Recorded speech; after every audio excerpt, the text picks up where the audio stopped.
gentlemen, here we are starting off on the part two of Witch's Choice Volume 1.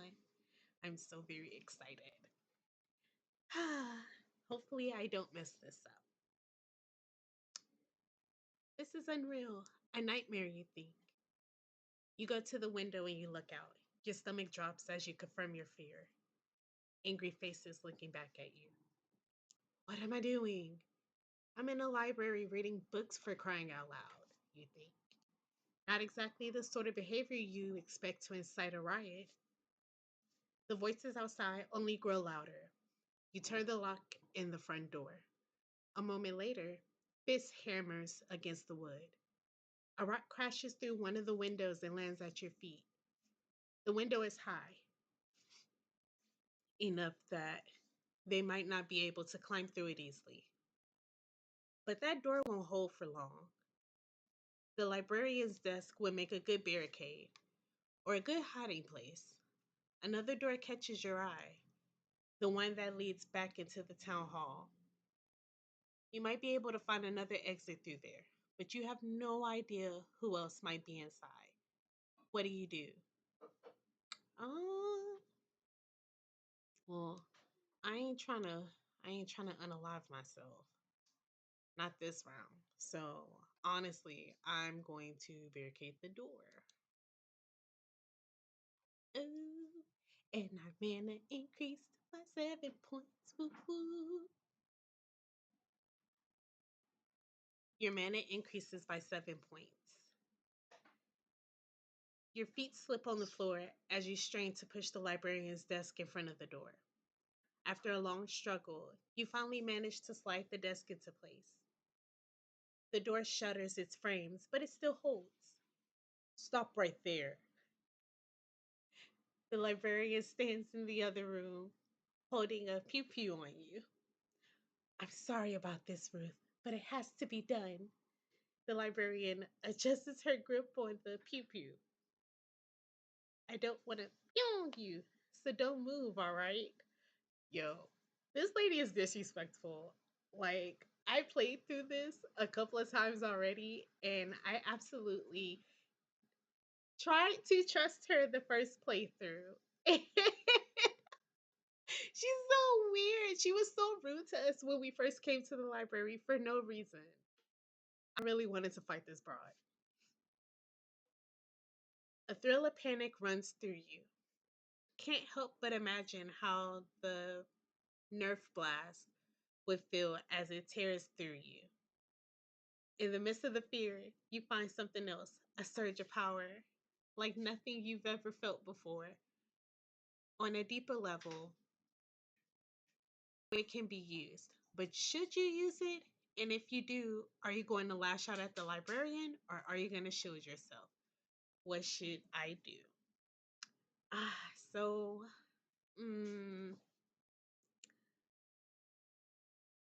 respectfully, I want to run. I want to dip out so bad.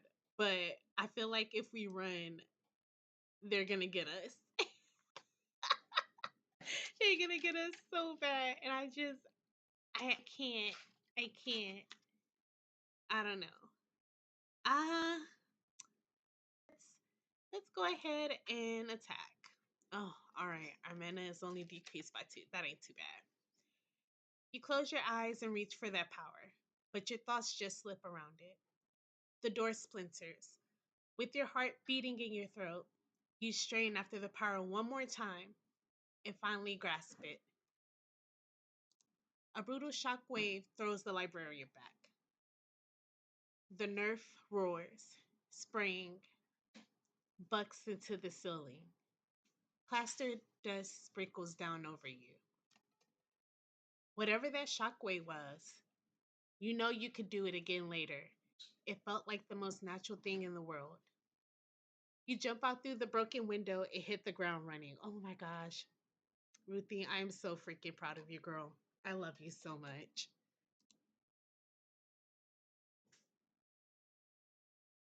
A large group of locals have gathered in the town square. More people than you've ever seen all at once in this town. The barrel chested fisherman you met earlier noticed you. There, he points at you. Get her. Yo, first of all, so I'm gonna take a little pause real quick. So that fisherman, first of all, he was disrespectful to us in the first part, mumbling under his breath. I hate when people do that. I hate it. It makes me so mad because it's like, bro, if you got something to say to me, you should probably say it to my face and not, oh, I'm gonna just mumble under my breath and everything's gonna be all right. Nah, nah, nah, nah, nah. You grown enough to talk that mess. You should be grown enough to suffer the consequences too. Okay, back to the game. The townsfolk advance towards you. Off to your right, an alley leads deeper into the town. You take a deep breath and try to steady yourself enough to make a run for it. Alternatively, you can use your newfound power to either shield yourself or blast them back. What do you do? All right, so we don't have a lot of mana. We only got six. Defense is going to take half of that. Another attack is going to take two more. So I kind of want to save our mana for something more important than these stupid townspeople. So we gonna run for the alley. Enraged shouts and the rumble of countless feet running follow you down the narrow alleyway. The buildings on either side lean inward, as though the town itself is trying to crush you. Well, sheesh. You take a right at the first intersection. If you make as many turns as possible, you just might lose them. Your pulse pounds in your temples, but you push yourself to keep running. Up ahead, a cellar door flips open. An old woman pokes her head out. In here, Ruth, she calls in a loud whisper. Hurry! You pause and try to catch your breath. The old woman seems familiar, but you can't quite remember how you know her. Pew! The dust flies from the concrete wall ahead of you. They're trying to unalive you, realize.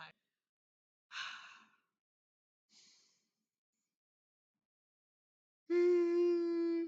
These townspeople are making me so mad. They're so freaking. Ugh! They just make me so angry.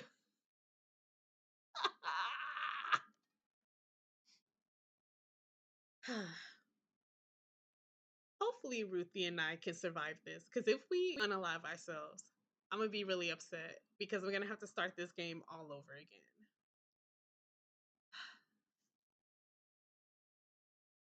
The woman chants something in a language you can't understand. Maybe she really does want to help you. Maybe it's a trick, but before you know it, you're running. Angry shouts and the sound of running feet grow louder down the alleyway behind you. Wait, the woman shouts after you. The alleyway takes a sharp turn to the right, where it ends in a cluttered dead end. A ladder leans up against one wall, allowing access to the roof. Judging by the voices, you don't have a lot of time. You could try your luck on the rooftops, or we could hide somewhere in the jumble of crates and barrels. And then there's the option of turning around and fighting. What do we do? So I got three choices. I can either climb this ladder, I can hide, and hope and pray that these crazy townspeople don't try to unalive me. Or I can fight them with the 6 mana that I have left. I don't know what I want to do.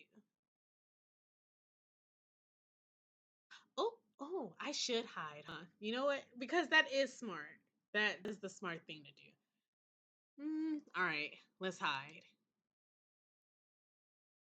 All our stats say it the same. Yay! Your pulse races. You duck behind the unsteady stack of crates. Only a few moments later, the mob streams into the cul-de-sac. The latter says a clear voice, just on the other side of the crates. You four, up after her. The rest of you, divide up and check the nearby streets. Paul will have the roads out of town covered by now. I'm sorry, who in the heck is Paul? don't know this Paul. Wait, is Paul that stupid fisherman that had a whole attitude with us? Maybe it was. We'll find out. We'll find out. You hear a few assenting mumbles and the shuffle of many feet moving out of the alley. The ladder creaks, and then the cul-de-sac is silent. What do you do? So we only have two choices for this one. We can either leave right now while we think the coast is clear, or we should wait. Ah, we should wait. Yeah, that seems, yeah, I think we should wait.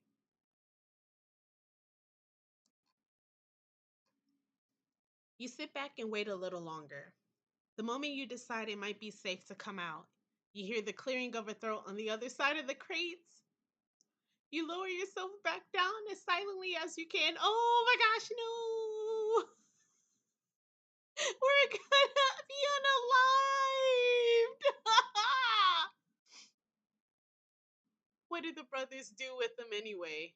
A gruff voice asks. The clear voice answers, sounding disinterested. I'm just glad to be rid of them. The order should have picked up the old man by now. Well, sure. A shoe scuffs the cobblestones. You don't think they unalive them. Is the old man our freaking uncle? Bro. I'm about to be so upset. I'm about to be so mad. I'll just have to read to continue. As far as I'm concerned, that's worth a few oddballs. Yeah, that's our uncle. I'm upset. The gruff voice starts to speak, but a distant shout cuffs him. Without another word, the two men run back down the alleyway. You listen to the silence for another minute before emerging from your hiding place. You might not be able to get back to Uncle John's house along the roads, but you have to try while it's still dark. Mm, all right. You start down the road, trying to keep close to the shadows. I wouldn't go down there.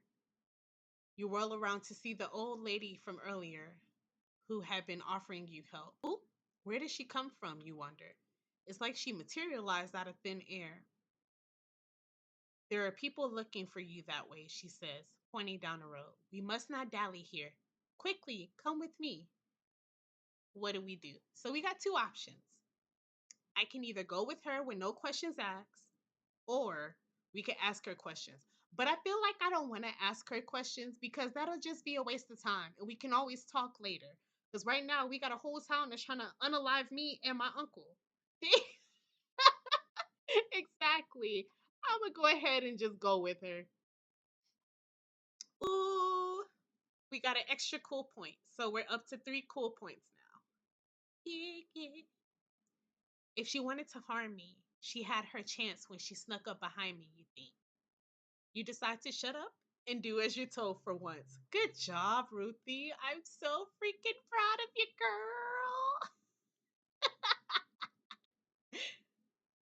You can use a safe place to hide. She leads you down several winding alleys.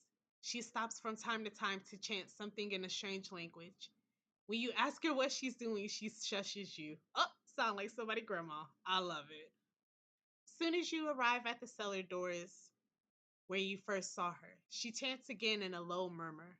The doors open and she leads you in. I bet she's a freaking witch. And you know what? I bet we are too. And our uncle and mom, well, our uncle and his friend V, they probably already knew that and just didn't want to tell anybody. Which I can understand because of these stupid townspeople.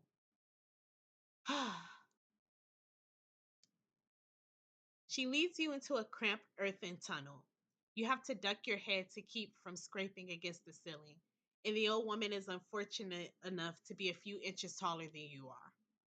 A ghostly blue light perches above her palm, illuminating the way ahead. After a few minutes, the woman stops and turns to you with a tired expression. We should be safe here for the moment. She catches a few wayward strands of gray hair and tucks them behind into her bun. I need to explain a few things before we move on. It's about freaking time. Because I'm tired of me and my girl Ruthie being confused. We don't like that.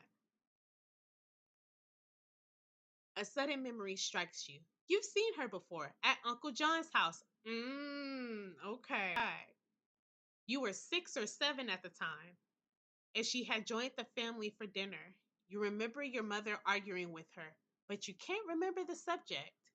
You haven't seen her since then, but your uncle speaks often of her. Is that my girl Elle? You're Lavinia. Oh, it's her. Oh my gosh. Yes. I love it. Mrs. Porter to you, dear. Keep your voice down. And she's sassy. We love a sassy queen here. We love it. What's going on? Well, I don't know everything, but I will tell you what I can, Lavinia signs.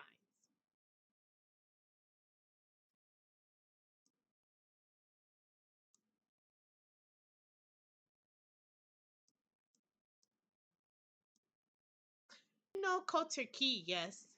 I believe it's visible from your uncle's house. You nod. I've never really had a chance to go up there, nor should you. It has been an important site to a certain cult, the Order of Resh Keith. What? Absolutely disrespectful. Absolutely disrespectful. Mm-mm. You won't have heard of them. Well, I wonder freaking why.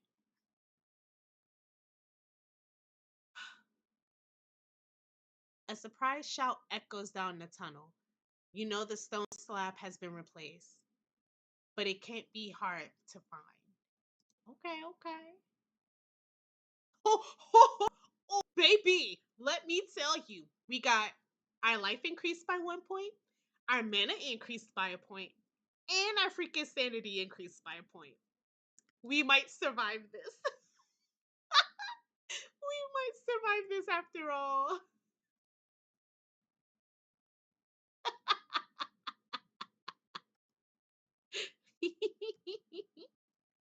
I love it. Lavinia glances at the tunnel. She speaks a little more quickly. The important thing to know is that the order has been taking Archime for a very long time now. It used to be one every 10 years or so, but now they've struck some deal with the town council. Until you showed up, your uncle and I were the only ones left. Wait, you say. What do you mean by Archime? Yes, ma'am. Asking the right questions there, baby. The right questions. You figured it out by now, I'm sure. Lavinia frowns. If we were doing this properly, you would receive instruction, but we do not have time for that. Yeah, no freaking kidding.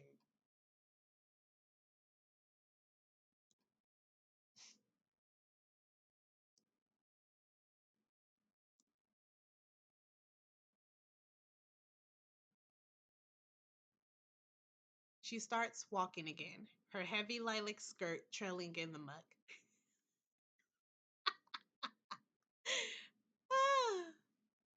If you're anything like your uncle, the magic will naturally come. I expect they will come for him tonight if they haven't already. Oh, so I guess our uncle's like a freaking warlock or something. Okay, that would explain. That would explain a lot. Come from my uncle. This is just you put your face in your hands. Not what you expected for the summer, says Lavinia with a weary chuckle.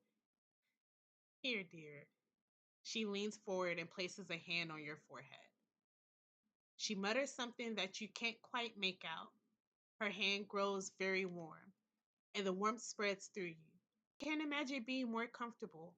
By the time Lavinia withdraws her hand, you feel much stronger. Oh, she freaking healed us. Yes. I love it. Thank you, Auntie. You the besties.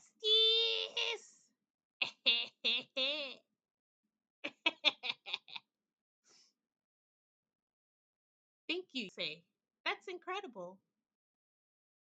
Lavinia shakes her head. Very basic. You will likely learn it soon enough yourself. I felt this, whatever it is, and I have used it, you say. Magic. Go ahead and call it what it is, dear, she says. And what have you used this magic for? I'm not sure. I think I can sort of punch out. I can shield myself too, you stammer. Yes, spells are very instinctual, says Lavinia. To protect yourself through attack and defense comes naturally to a witch when she's in danger. A witch? Is that what I am, you ask? Ruthie, baby girl, how do you not put two and two together? Because what normal 16-year-old teenager has a big old thick blue shield that they can,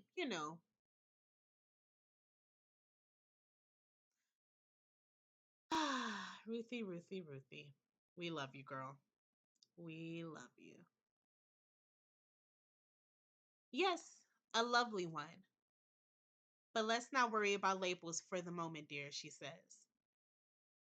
The important thing to remember is that for now, keep your spells simple, keep them intuitive. In time, I will teach you more. Now you need to go. Why can't I stay with you? Ask.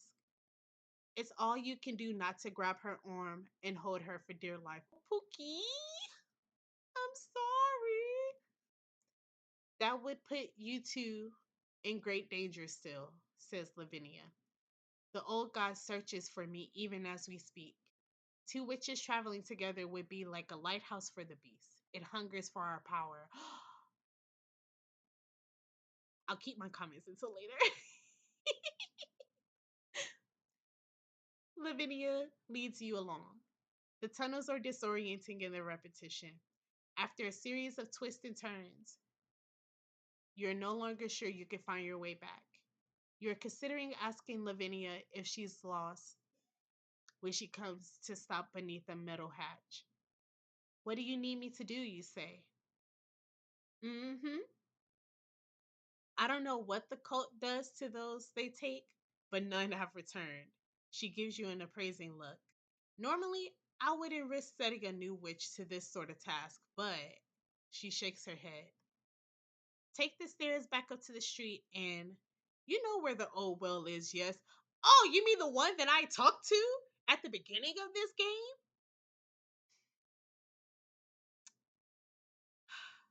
All right. Yep, we're in a cult. Well, I guess I'll never see my best friend Hetty again.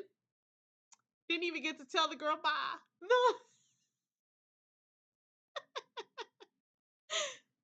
At the bottom, you will find a tunnel that should lead you out of town. Get to your uncle's house and tell him to meet me at the shack. He knows where it is.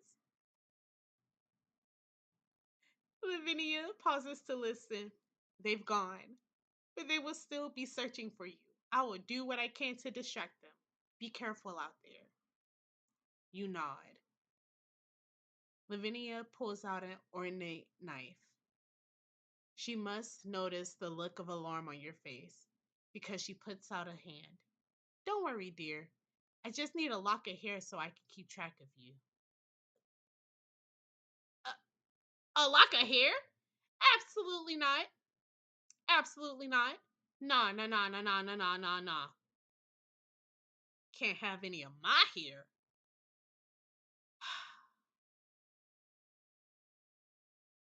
Before you can ask more about this, she quickly reaches out and shears off a small bit of your hair. I should have done this for your uncle. Then I would be able to scry on him. As it is, I can only hope that he is still at the house. Scry? Do you mean spy? You ask. Yup, pretty much. No, scry, dear, she says, although I suppose it is spying, just by the means of magic. Like with the crystal ball, you ask? Yes, you have the general idea, she says. As I said, I hope to teach you more. For now, be careful. Our enemies have more sinister weapons than confused and frightened townspeople at their disposal. Oh, dang. All right. She then steps back and fades from view, leaving you alone. This woman has teleportation. I'm jealous. You are familiar with the well she spoke of. When you were 12, you had the misfortune of being both curious and lacking in common sense. Me too, Ruthie. Me too.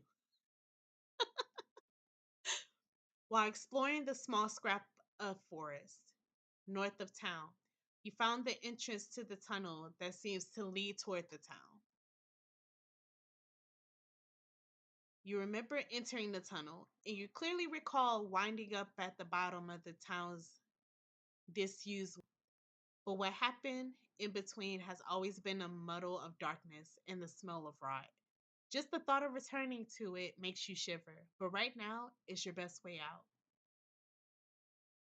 You take a deep breath, then climb the stairs and exit the metal hatch into the streets.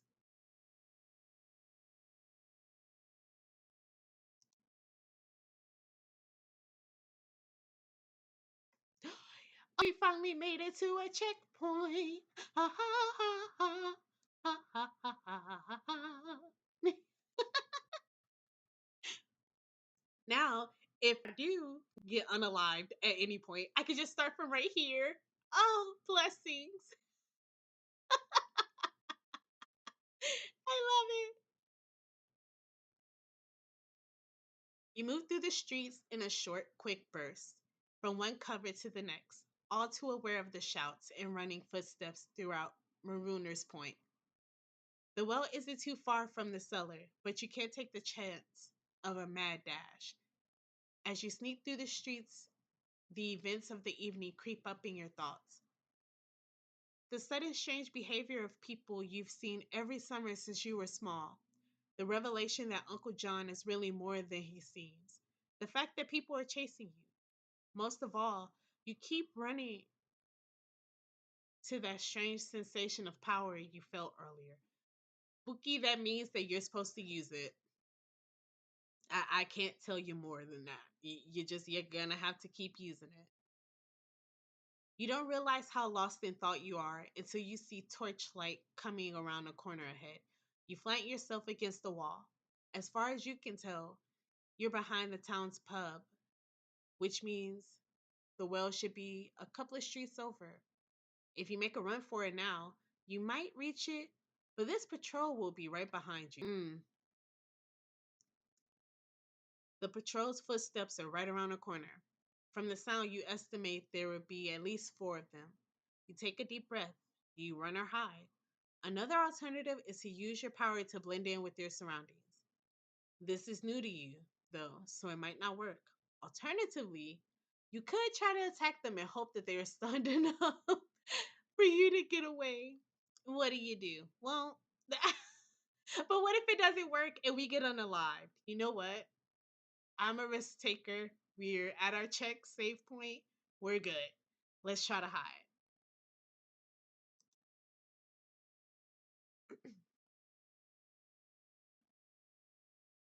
You have never cast an invisibility spell before. You wonder how best to approach it. You try to become completely transparent or just try to be very difficult to notice. What do you do? All right. I'm not a tryhard by any means. I just want us to survive this. I just want us to survive. So we are going to become difficult to notice. Eee! Although our mana has decreased by 2 points, our coolness factor has increased by 2 points. So I think we'll be okay. Lavinia said to keep your spells simple. It seems simpler to try to be hard to notice than impossible to see. You close your eyes and try to focus, in spite of the approaching footsteps. You pull out that new power and arrange it like a delicate pattern that you hope will make you seem as though you belong here. like something that will go unnoticed behind a pub. A hacking cough comes from around the corner, sounding far too close. The pattern falls apart. You bite your lip and pull it together again. You know you can do this. That's right, Ruthie. That's right, girl. Give yourself the pep talk. You feel the spell come together at last. All the pieces slide into place, like the inner workings of a lock when the key turns. A raised torch comes into view from the side. The torchbearer pauses at the intersection. Though he peers at the area behind the pub, his eyes seem to slide past you. Clear, he says. He continues up the street. Four others leave the side street to follow him. Three of them carry billy clubs, but the fourth one has a nerf. Oh my lord. They really gonna try to unalive my girl. I can't do this. The patrol follows the street back towards the feed store. The moment they leave your sight, you make a dash for the side street. You should have a clear path to the well from here. I may get the hang of this, you think. I'm so proud of you, Pookie. I'm so proud. The old well stands in a small yard that was once the center of town. It's been dry for as long as you can remember, but the bucket still hangs down from the crossbeam. All is quiet. You glance over the edge. It's dark down there, but you remember it clearly. If nothing has changed, there is a kerosene lantern hanging from the hook just inside the tunnel. You remember the way its glass caught the ambient sunlight. That glow was what led you out of the tunnel. The inner wall of the well provides plenty of footholds, at least as far down as you can see. Despite your mother's earlier protests, you're wearing sensible shoes, and so you could probably scale it if you don't trust the ancient rope and rotty crossbeam. Otherwise, you could risk taking the time to search the yard for a safer way to get down. What do we do? So we have three choices. We can slide down the rope, scale the wall, or we can search the yard. I'm going to tell you now, I'm not searching the yard. I'm not doing it.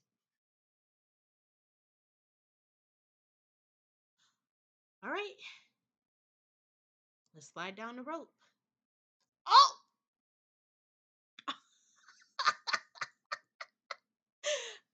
Your life decreases by 3 points.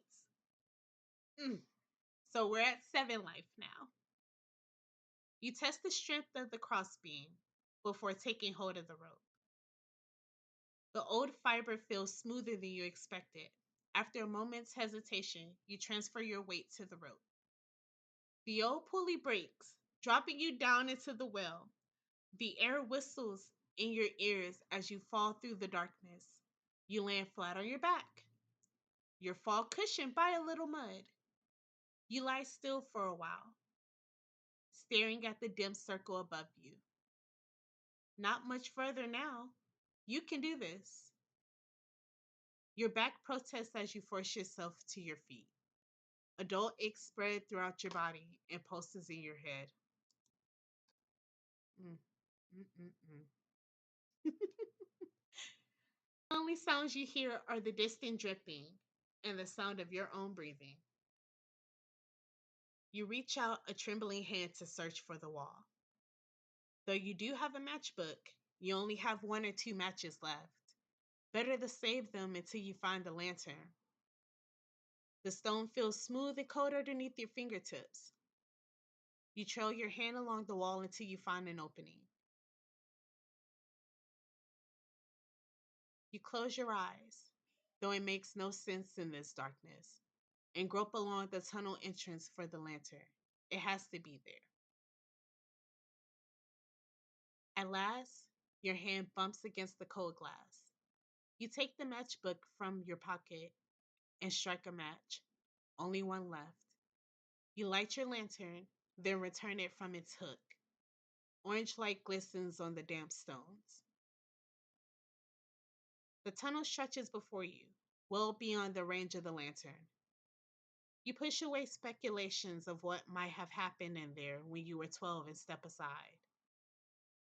The smell of mildew washes over you, triggering a memory of blind panic.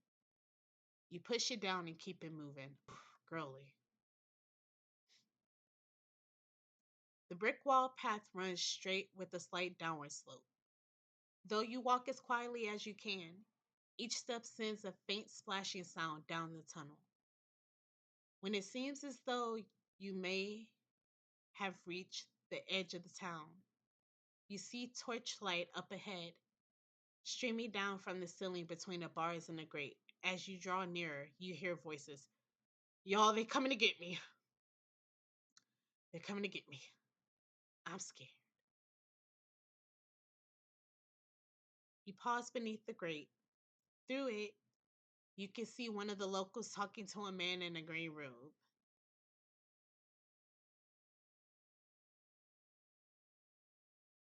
Something about his face unsettles you, but you can't figure out what. There's a pendant hanging around his neck that resembles the golden claw of a monster. You wouldn't mind listening in on their conversation. On the other hand, if you stay here, there's a chance one of them will look down and see you. You can either hold still where you are, move back away from the grate, or rush past it. What do we do? So, we can either stay where we are, we can creep back, or we can rush past the grate. Your cool increased by 2 points. They will see my lantern as I pass, you think. Slowly, you back away from the grate, doing your best not to slosh the water. You shield the light of the lantern with your body to keep it from shining towards the grate. No luck so far, says one of the men above. I'm sure it'll just take a little longer. We have no more time for the girl or the old woman. We have to move forward with the ones we do have, says the second man with a raspy voice. You think, from the tiny bit of conversation you heard earlier, that this is the voice of the man in the robe with the creepy necklace? You'll still keep your end of the bargain, though, right? The first man says. We did get you the others. Childish. That depends on the outcome, says the roadman. I must return to the island. There are preparations to be done. There's a sound of a sharp crack. Roger, the first man shouts. Take your group down to Southfield. Find out what that was. What do you mean it depends on the outcome, says the first man. Returning to the earlier conversation, that's not what we agreed to. Any other conditions we made?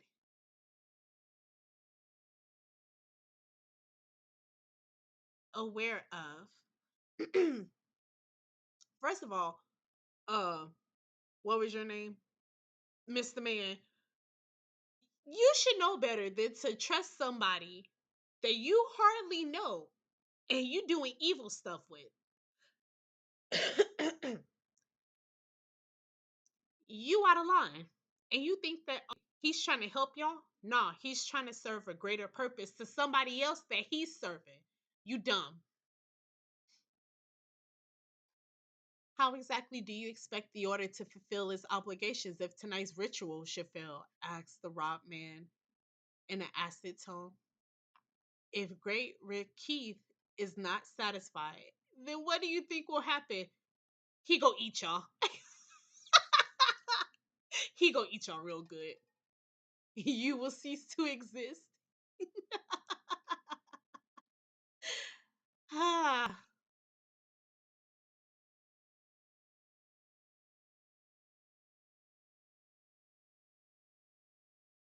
you should have told us the whole thing depended on some witch ritual, complains the first man.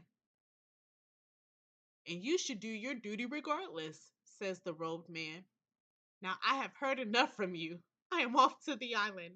Find them if you can, But if the ritual fails because of your incompetence, it will be you who burns first. Oh, callous. Lord. Faintly, you hear footsteps. You wait a minute until you are satisfied they are indeed gone. Then you creep forward through the tunnel.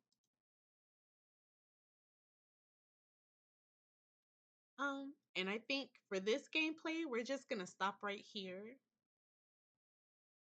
Well, I'm gonna stop right here. And